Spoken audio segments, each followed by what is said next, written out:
Good evening. This today, I just want to talk about the new book that I plan, the new Do Ask Do Tell book that I plan, um, which would be which would be called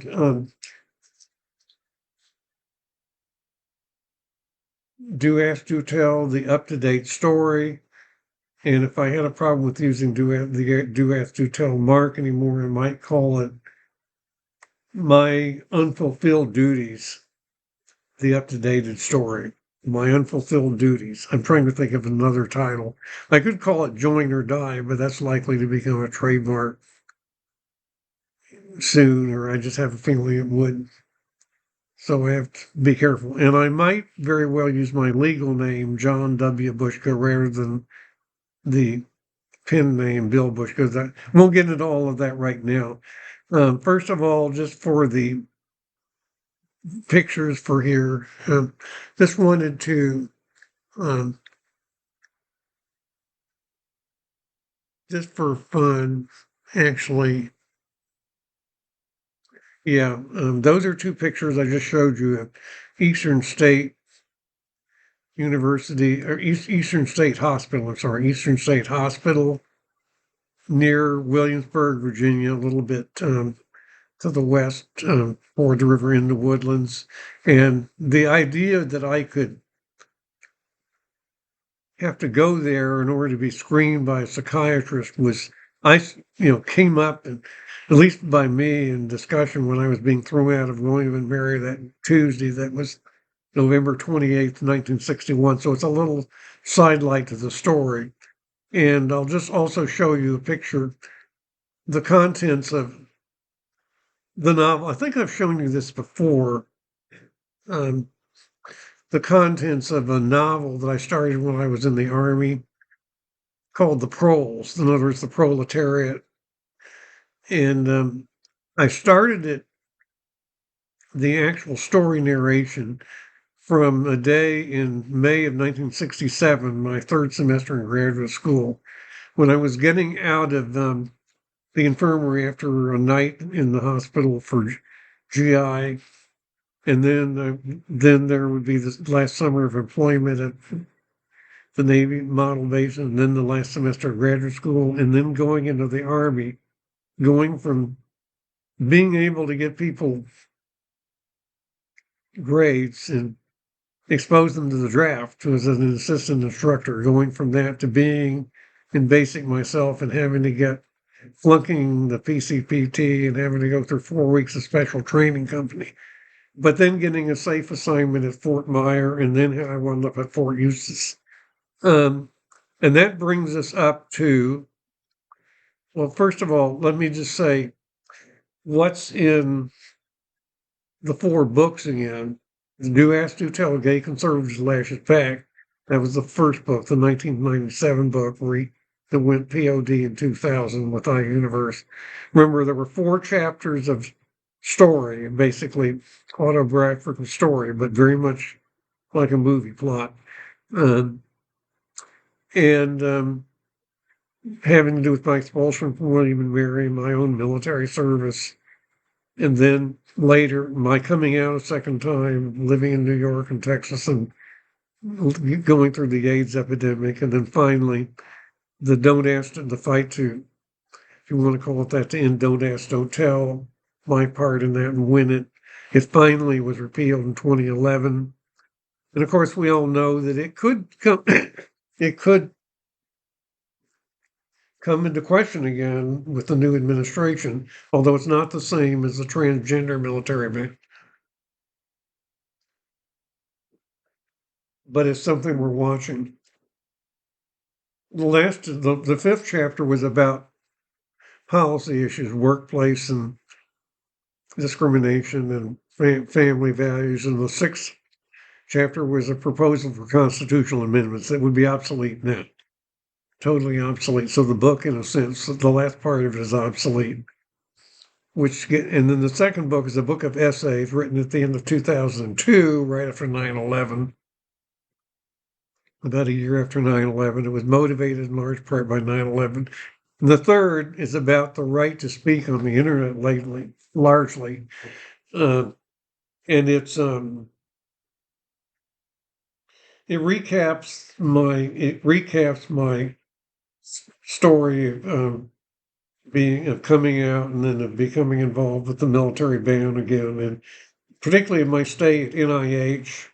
It gives more details about that in 1962, in addition to what was in the first book, and then has some more, and then talks about free speech a lot. Talks about the workplace and about elder care crisis, since I'm an only child and don't have my own children, and it takes it from that angle. And then the last part of the book is is an account of more detailed account of my basic training in the Army, and then two short stories. So it has a nonfiction part and a fiction part. So now, and then this one's no longer in print. That's not really part of the series. So now, what I'm proposing would be a book, sort of a new kind of book, Sartre, Reciters, Thomas Carlyle, maybe, a meta book. We study that in English literature in college, sort of to bring everything up to date, particularly with respect to how the whole arguments about, um, gay men in confined spaces in dorms in college in the early 60s, and then in the military band, and then the whole idea how that corresponds more recently to the gender ideology, and whether gender in confined spaces for women today, in both youth and adults and in sports, that's a huge issue today, which Trump has been dealing with. Bringing all that up to date. And what I would do is tell as much of this as a story, with writing it kind of like a screenplay, except you just using normal third person narration for me. I'd call myself Bill. And writing the scenes with other people as dialogue, just as it would be in a movie, trying to emphasize the story setting around specific incidents and specific surprises and specific groups of people. So it would be a collection of about 6 stories that have some reasonable cohesion as feature films. And then between them, there would be commentaries written in the first person. So this is sort of an outline. I can just show you what it looks like. Part 1 is based on chapter 1 of the first book, essentially, the William and Mary expulsion, all the way to my going to NIH and then working and then finishing undergraduate. Second, part 2 is graduate school, and then my finishing graduate school and going right into the Army. And it would the tension in the story would come from flunking a student when I was assistant teaching, for cheating on a test and not giving in, then losing the assistantship, then getting it back. And then although this part is fictitious, I would have the student go in the Army in the story and be wounded because he flunked out, which would have been arguably because of me, and then raise the whole moral question about student deferments and the way teachers and professors had powers over the lives of students when we had student deferments in a draft. That whole moral question. So that's again a story. And the harrowing part would be the time between when I'm finishing my master's orals, turning in the grades I'm giving students myself, getting my degree, and going home to briefly, and then getting on a bus and going down, getting inducted in the Army, being suddenly in basic training, flunking the physical combat proficiency test, and winding up in special training. That's a shock. That can be done. That can be made interesting to film. So and then part 3 would be after getting out of the Army, becoming an adult, um, a period where I'm trying to be straight again and actually heterosexual dating, making a story around the I did have a girlfriend for a while at the end of 1971, and then I got together with a roommate to meet him, an ex-roommate in the strip mine country, and then kind of an interesting. I made some of this up to make it a story, but kind of an interesting twist that about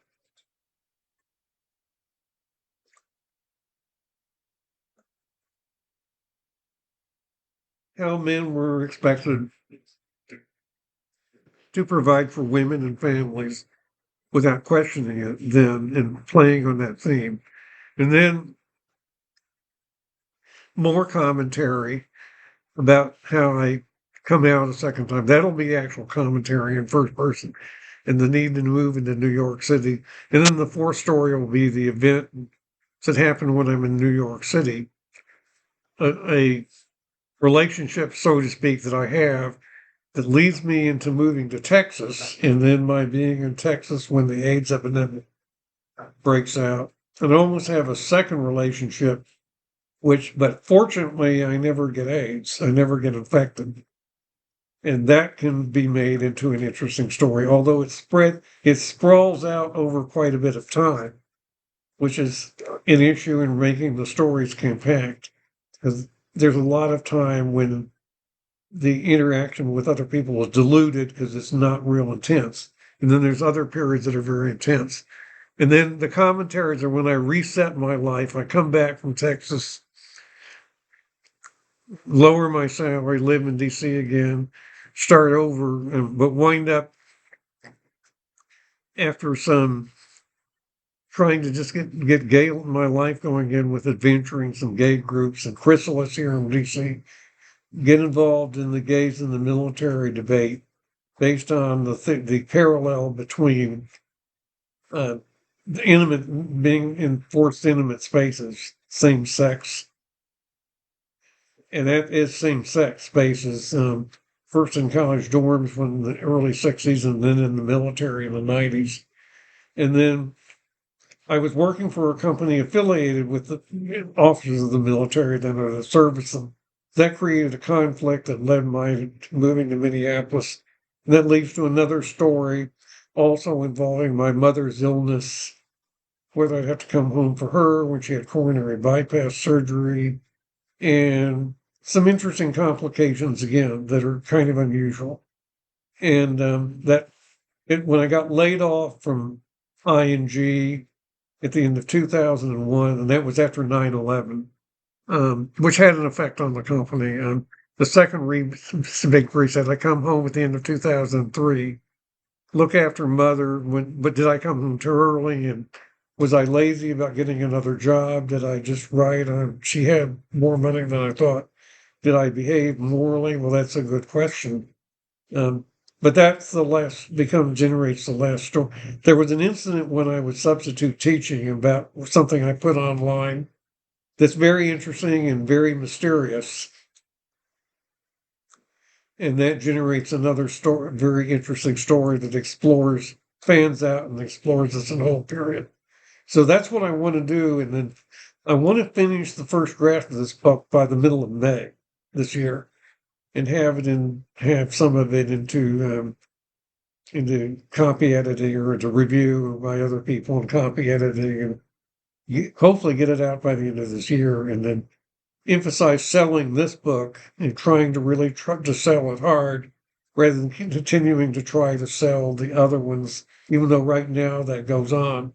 I want to really replace that effort with selling a book that's up to date and that would sell today and it addresses today's issues.